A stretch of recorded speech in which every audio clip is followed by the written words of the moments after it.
अस्सलामुअलैकुम, बिस्मिल्लाहिर्रहमानिर्रहीम। आज से मेल रिप्रोडक्टिव ऑर्गन्स पढ़ने जा रहे हैं। मेल्स की internal reproductive organs include prostate, vas deferens, ejaculatory ducts, seminal vesicles, spermatic cord, testes, and epididymis. Next include the main organ is prostate. जिस पर आज हम फोकस करेंगे. Prostate is a glandular structure with fibrous capsule that surrounds the prostatic urethra. It has a superior base at the level of the bladder neck and inferiorly apex होती है urogenital diaphragm के ऊपर. Anterior lobe in front of the urethra, median lobe behind the urethra, and lateral lobes on either sides of the urethra. Arterial supply of the prostate includes the inferior vesical and middle rectal arteries, which are the branches of the internal iliac arteries. Venous drainage is from the prostatic venous plexus, drains into the internal iliac veins. Lymphatic drainage is from the internal iliac nodes, and nerve supply is from the sympathetic and parasympathetic supply of the inferior hypogastric plexus. तो ये हम देखते हैं prostate कि इसका base है जो कि ब्लैडर के नेक के अलोंग है. फिर ये बेक्स है जो कि यूरोजेनिटल डायफ्राम के अलोंग पड़ी हुई है. दरमियान में इसके जो प्रोस्टेटिक यूरेथ्रा रन कर रहा है. Anteriorly to the urethra lies the anterior lobe, posterior to the urethra lies the median lobe, and then laterally are the lateral lobes. Then we have a fibrous sheath which encapsulated the prostate. This sheath is a very false capsule. This is not true capsule, and it is composed of smooth muscles, skeletal muscles, and loose connective tissue, and is penetrated by the numerous vessels and nerves. इसमें vessels होते हैं, neurovascular bundles होते हैं. ये one of them runs is the prostatic venous plexus, जो कि फिर drain कर रहे होते हैं इंटरनल iliac veins में. ठीक है, ये प्रोस्टेटिक वेनस प्लेक्सस जो है वो इतनी इम्पोर्टेंस रखता है कि जितने भी प्रोस्टेटिक कार्सिनोमा हैं वो इसी प्लेक्सस के थ्रू कम्युनिकेट करके जो है वो इंटरनल वर्टिब्रल वेनस प्लेक्सस में चले जाते हैं, स्प्रेड कर जाते हैं. ठीक है, क्योंकि ये कम्युनिकेट कर रहे होते हैं prostatic venous plexus vertebral venous plexus के साथ. तो जिसकी वजह से प्रोस्टेटिक कार्सिनोमा जो है वो मोस्ट कॉमनली स्प्रेड होता है वर्टिब्रास में. उसमें मेट्स मिल जाएंगे हमें.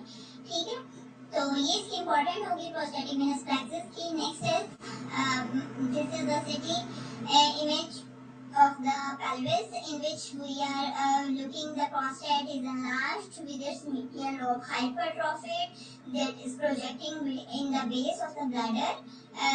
This is again the city image of the prostate in which we are appreciating few calcifications within the enlarged prostate having its medial lobe projecting into the base of the bladder, and a left renal cyst noted at the left kidney, and few atherosclerotic calcifications of the aorta are noted. This is MR image of the pelvis in which we are again looking at enlarged prostate with its median lobe projecting into the bladder. Seminal vesicles are noted at the posterolateral aspect.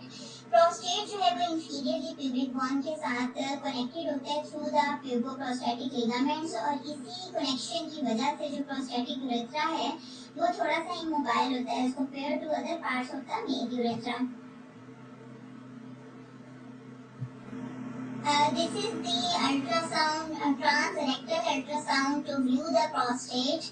ठीक है, prostate को देखने के लिए this is the transrectal ultrasound. And transrectal ultrasound में prostate जो है वो यूनिफॉर्मली लो लेवल वेकोस जनरेट करता है. ठीक है, इसमें जो पेरिफेरल जोन है वो बिल्कुल यूनिफॉर्म हमें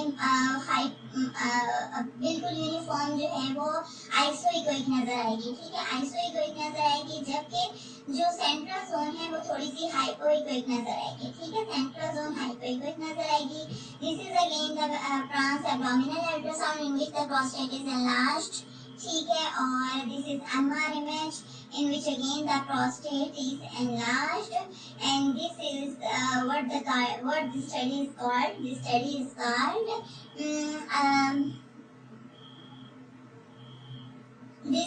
is called voiding सिस्टोयूरेथ्रोग्राफी या फिर मैच्योरेटिंग सिस्टोयूरेथ्रोग्राफी. और इसमें ये इतना बड़ा प्रोस्टेट पड़ा हुआ है और इसको कहते हैं sunrise appearance of the prostate या सन राइजिंग पैटर्न, अगर ये आईवीपी होता तो आपको पूरा यूरेटर जो है वो नजर आता और लेस वाइट जो है वो आपको कंट्रास्ट ब्लैडर में नजर आता। और जहाँ से भी जब भी हम यहाँ से भी कंट्रास्ट देंगे वो हमें ज्यादा वाइटर नजर आएगा एज कम्पेयर टू जिससे हम कंट्रास्ट नहीं देंगे। तो अब ये हमारे पास मिक्चुरेटिंग सिस्टोयूरेथ्रोग्राम बन रहा है जिसमें ये लार्ज प्रोस्टेट का शेडो नजर आ रहा है। ठीक है, next is the MR images. ठीक है, this is the T2 weighted image। T2 weighted image ये है कि क्योंकि ब्लैडर जो है व्हाइट कलर का है, ये सेमिनल वेसिकल्स हैं, this is the rectum, this is prostate जिसकी सेंट्रल जोन है, this is the peripheral zone, ये इसका फेशिया पड़ा हुआ है, यहाँ न्यूरोवेस्कुलर बंडल्स पड़े होते हैं। ठीक है, तो और ये जो है वो फाइब्रोमस्कुलर स्ट्रोमा उसका आ रहा था। ठीक है, तो जो T2 weighted images होते हैं हमारे वो मोस्ट सेंसिटिव इमेजेस होते हैं। ठीक है, क्योंकि मोस्ट सेंसिटिव इमेजेस इसलिए क्योंकि उसमें हमें ट्रांजिशनल जोन्स और ये सेंट्रल जोन्स जो है वो बहुत अच्छी नजर आती हैं, और जो भी हम प्रोस्टेटिक कैंसर हैं वो हम इन्हीं जोन्स पे पकड़ते हैं, T2 weighted images पे पकड़ते हैं। ठीक है, T2 में जो हमारे पास ट्रांजिशनल जोन है, ठीक है, ट्रांजिशन सॉरी पेरिफेरल जोन्स हैं, पेरिफेरल जोन्स हैं वो हाइपर इंटेंस नजर आएंगे। ठीक है, हाइपर इंटेंस नजर आएंगे, और सेंट्रल जोन्स जो है वो हाइपो इंटेंस नजर आएंगे। ठीक है, हाइपो इंटेंस नजर आएंगे। ठीक है, जबकि जो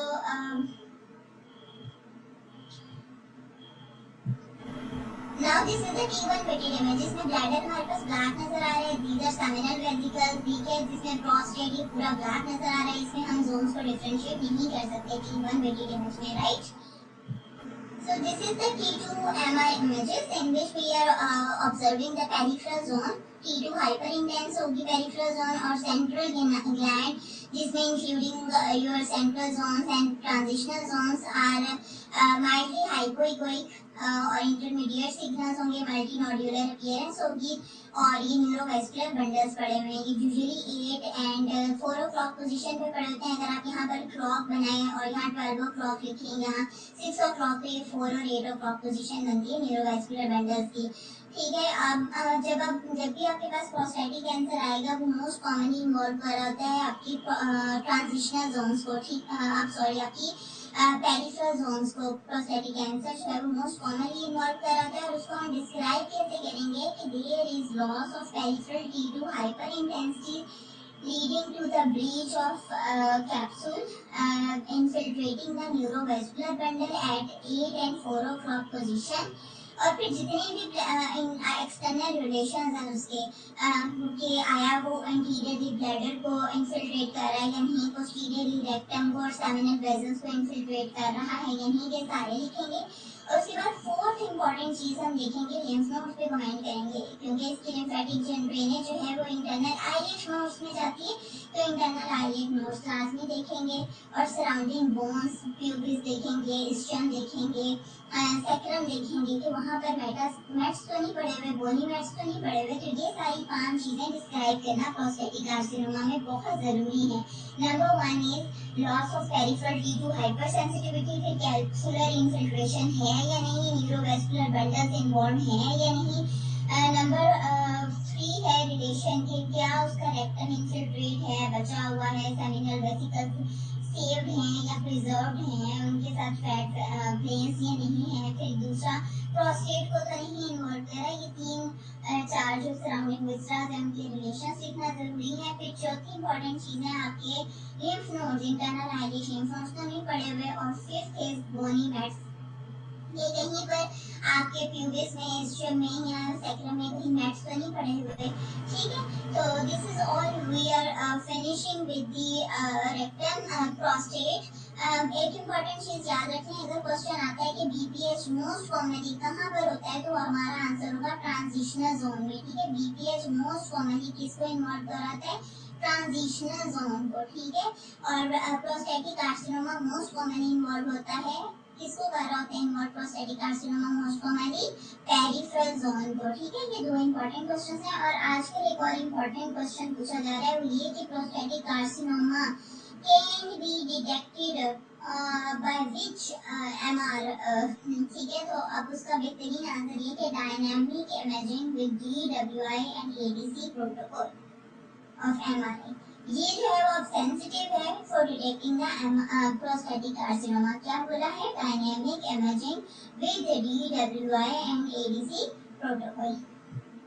So with this we have end with the class. Thank you so much for your time.